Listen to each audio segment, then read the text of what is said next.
Hi, I'm Peter Fairfield, and I want to continue our talk about forgiveness, and I want to add to it the topic of judgment. Judgment, wow, what a powerful word. When we hold an opinion against someone or something, we polarize. We shift the whole nature of the universe. We've talked about the quantum Zeno effect. We've talked about the unity of life and being in consciousness.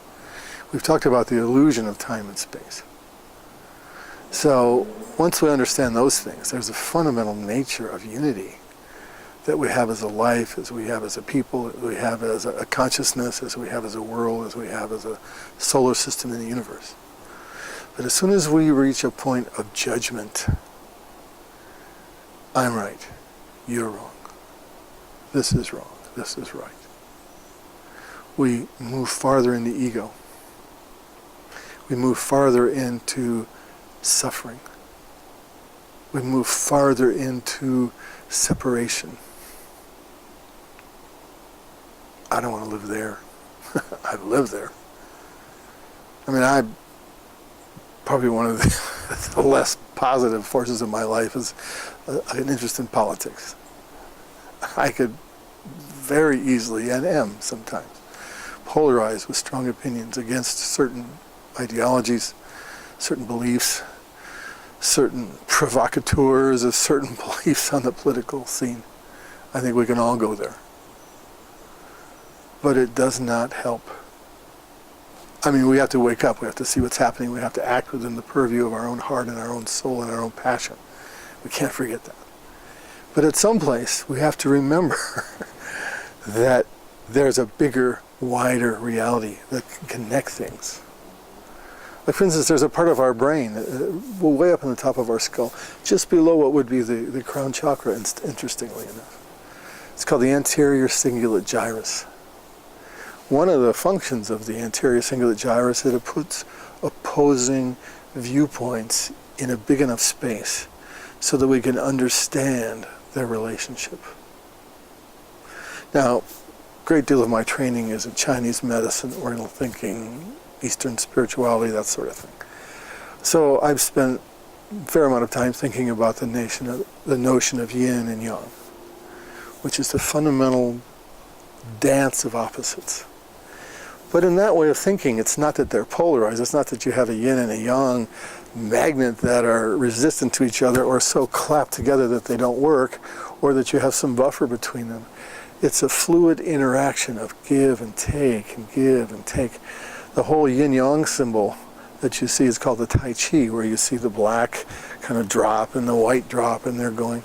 It's a movement, it's a fluidity of understanding, and it's held within the circle.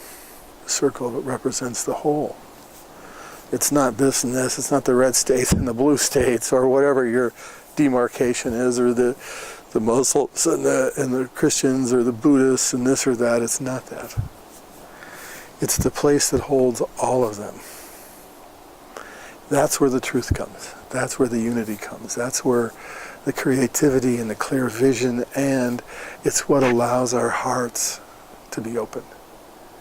It allows us to sing. It allows us to connect. It allows that creative juice to flow. It allows the connection that we yearn for. None of us wants to be alone.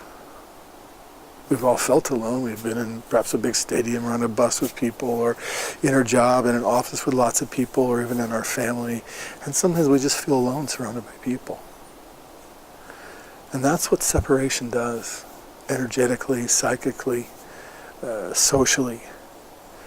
This is good, this is bad, this is me, this is you. I mean, it's okay to like chocolate over vanilla and plaid over paisley. Well, that's another fashion era, there, somewhere in there. But we have to hold a space for all of it to exist, for all of it to be. And then we begin to see where we are. We begin to see our liabilities and our strengths. We find passion for the whole. We find passion for unity and wisdom and heart and connection. And we're not pushing each other away because they're attempting to experiment with a different reality than we are, which is really all it is.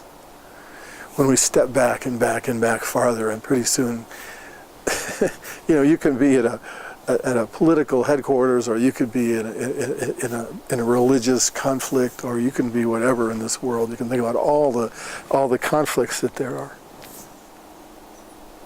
And yet, if we go outside to the moon or look at our little planet, none of it matters. None of it matters at all. So, you can hold a judgment, or you can hold a big picture, big enough, so that there's room for all ideas. And then the useful ones can emerge. And we may be surprised that they aren't all ours. The people that we thought were not with it, or dumb, or wrong, or dangerous, may have something on their side as well. Is it judgment, or is it clarity?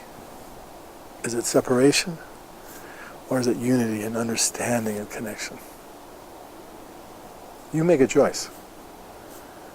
But it begins with understanding the experience that we give ourselves when we enter in states like judgment, when we enter in states like blame, and when we heal them with states like forgiveness, understanding, and perspective.